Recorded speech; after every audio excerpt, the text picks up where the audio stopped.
All right, back at it. Okay. So let's look at problems 7 through 12, excuse me, where we're going from polar to more of the rectangular traditional view. Okay. So here we are. So when we are looking to go from R's and thetas to X's and Y's, again, I find it to be helpful to draw a picture. So this is saying find the angle 5 pi over 6, which is out here, and go out an angle 10. So remember that makes this reference angle right here pi over 6. Again, the tendency of mathematics is we tend to just learn something, but we just get that skill and we keep using it. So earlier I mentioned something that the sine of any kind of pi over 6 is going to be 1/2.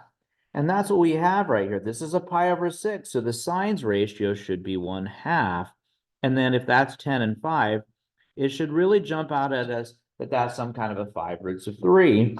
And that should be negative, which means my X value is negative 5 roots of 3 and my Y value is 5.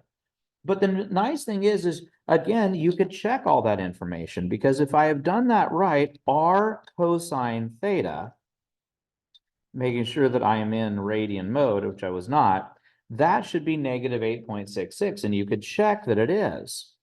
See, 8.66, there we go. And I could try again, and I could change that to 10 sine, and notice I got 5. I can tell immediately whether my information is right. Now, this one is a little bit weirder because it told me to go backwards 3 pi over 4, which is down here in the third quadrant, but it told me to go backwards from there, which actually puts me in the first quadrant. So again, my reference angle is pi over 4 with a radius now that kind of basically is 12, depending on how you want to look at it. So back from your days in math 2 or geometry and algebra 2, this is a special right triangle just like this one is. And to go from here to here, we should divide by root 2, which turns into 12 divided by root 2 is 6 roots of 2.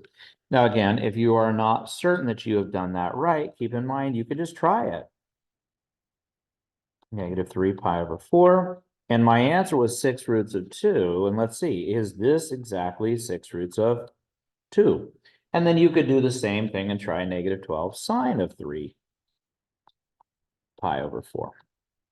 And again, I got the same number, no big shock.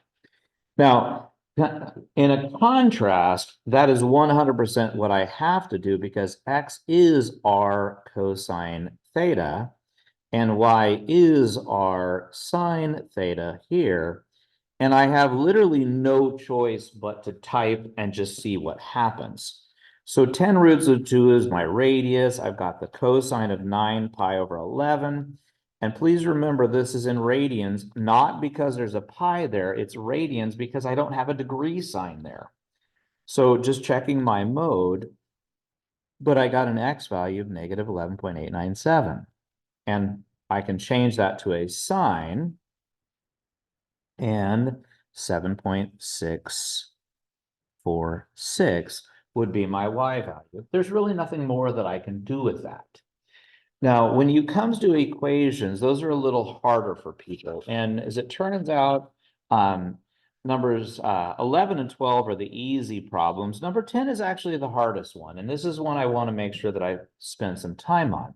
So again, I've mentioned a number of times so far that X is always R cosine theta and Y is always R sine theta.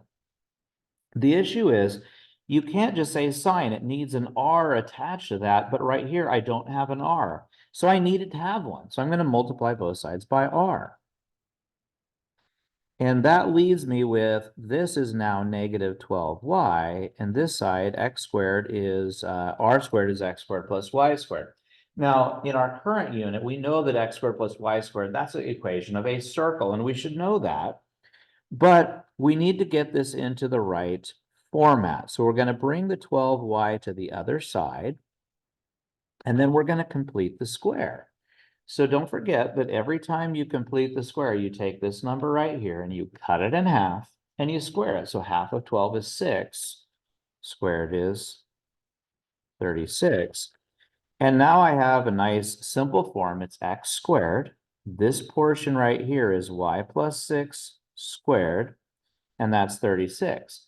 Now, that works out quite well for us because what we should know is that this thing has a center of 0, -6, and a radius of 6, so it's going to go all the way down like this. Well, when we discussed this before, we learned that this should be a circle on the y-axis going down with a diameter of 12, which really fits the picture that I have. Okay, moving along. So cosecants aren't really the way these problems are set to work. So I'm going to rewrite that as a sign because, again, I'm trying to go to my go-to formulas right here. But notice that if I cross multiply, I end up with explicitly r sine theta, which is y. And we're done. Done. And over here, if I cross multiply, I'd get 12 r squared cosine squareds minus 5 r squared sine squareds.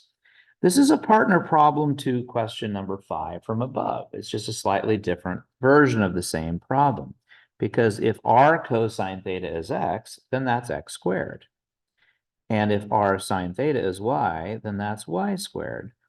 And we usually like to get y by itself, but this is one of those problems where it doesn't really simplify matters to do so. So we usually like to write it in that format. And so if you look at number 12, so you got your x squared and y squared, it's very much like your number 5 up here with your x squared and y squared. This one is an ellipse.